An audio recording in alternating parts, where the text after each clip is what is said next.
नमस्कार dear students. इस topic के अंतर्गत हम सहसंबंध गुणांक का परिकलन कैसे किया जाता है और उसमें कार्ल पियर्सन का जो मेथड है उसको हम एक सवाल द्वारा समझेंगे। पिछले टॉपिक के अंतर्गत हमने देखा कि कार्ल पियर्सन सहसंबंध गुणांक ज्ञात करने की विधि क्या है। अब उस विधि को हम यहाँ प्रैक्टिकल करेंगे और एक दो समांतर श्रेणियां हमने ली हैं x और y।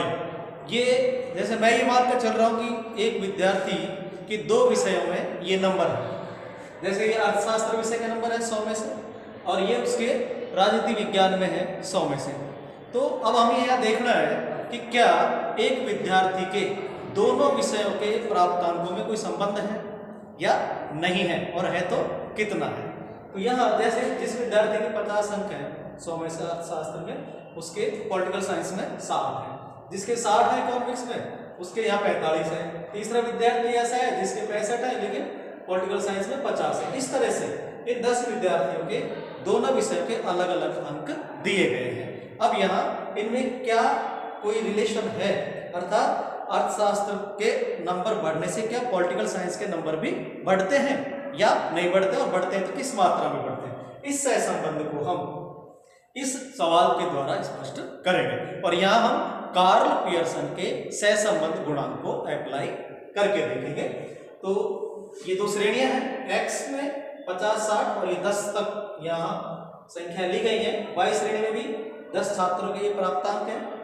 हाँ, अब हम सहसंबंध ज्ञात करने के लिए जो हमें सूत्र है उसके आधार पर हम देखते हैं कि सहसंबंध ज्ञात करने का कार्ल पियर्सन का जो सूत्र है वो है R इज इक्वल टू, इसको हम R को थोड़ा और नीचे, हाँ, R is equal to sigma dx dy upon n और इन सबका अपॉन प्रमाप विचलन x इंटू प्रमाप विचलन y, अर्थात x y श्रेणी के सह विचरण को उसके नंबर से भाग देकर उस सब में x और y श्रेणी के प्रमाप विचलन के गुणा का भाग देंगे।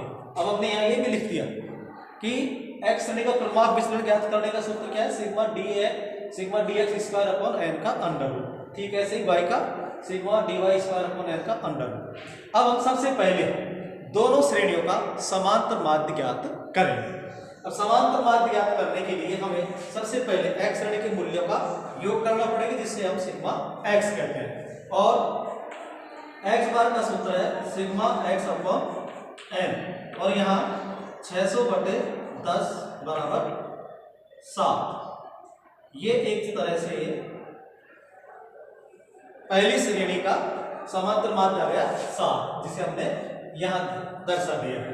ठीक ऐसे ही y श्रेणी का समांतर माध्य निकालेंगे, सिग्मा y अपॉन n बराबर, और इसका जो सिग्मा है अर्थात योग, y श्रेणी के मूल्यों का योग कितना 550, तो 550/10 बराबर 55।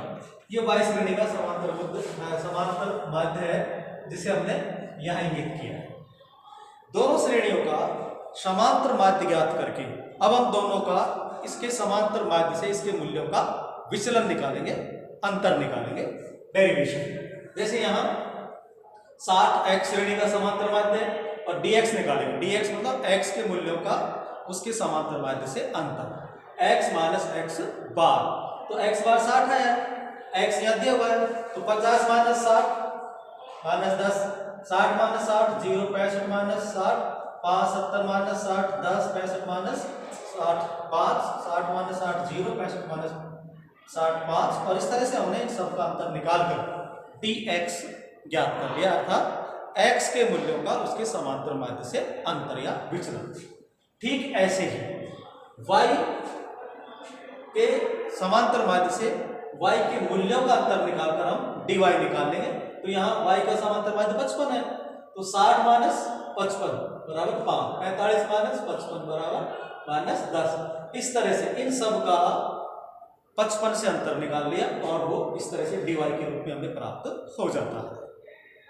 अब ये dx हो गया, ये dy हो गया। अब हमें चाहिए सिग्मा dx dy, तो सिग्मा योग है लेकिन उससे पहले हमें dx को dy से गुणा करना पड़ेगा। तो ये dx है, ये dy है, इन दोनों मूल्यों को हम क्या करेंगे, गुणा कर देंगे। तो -10 गुणा 5 -50, 0 -10 0, 5 -5 -25, 10 -5 50, 5 - 0 0, 0 -5 0, 15 5 75, 55 25, 15 ढाई 150 और 5 गुणा 0 का 0। अभी हमें dx dy ज्ञात हो गए। अब हम इसका योग करेंगे, सिग्मा करेंगे, और सिग्मा के लिए हम प्लस के अंकों को अलग जोड़ेंगे, माइनस के अंकों को अलग जोड़ेंगे। और इस तरह से हम यहाँ देख सकते हैं कि यहाँ -50 है, ये +50 है, तो ये दोनों कट जाएंगे। -25 से -25 कट जाएगा और बच गए 75 और 150, और दोनों का टोटल हो गया 225। इस प्रकार यहाँ सिग्मा dx dy, जिसे हम सहविचरण कहते हैं, वो हो गया 225, 225। अब उसके बाद जो हम नेक्स्ट स्टेप है वो करेंगे, इन दोनों के विचरणों का वर्ग करेंगे।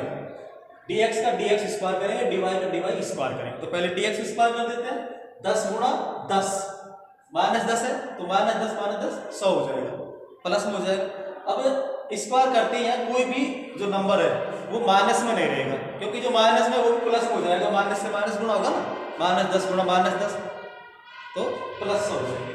ठीक, अब यहाँ हम उनको सबको गुणा करते हैं, 10 5 5 25, 10 10 100 25, ये 0 से 0 हो जाएगा, -5 का 25 हो जाएगा, और इस तरह से इन सब का dx स्क्वायर कर दिया, और फिर इसका योग कर देंगे, sigma dx square is equal to 4। इसका टोटल करेंगे तो कितना आएगा, 400।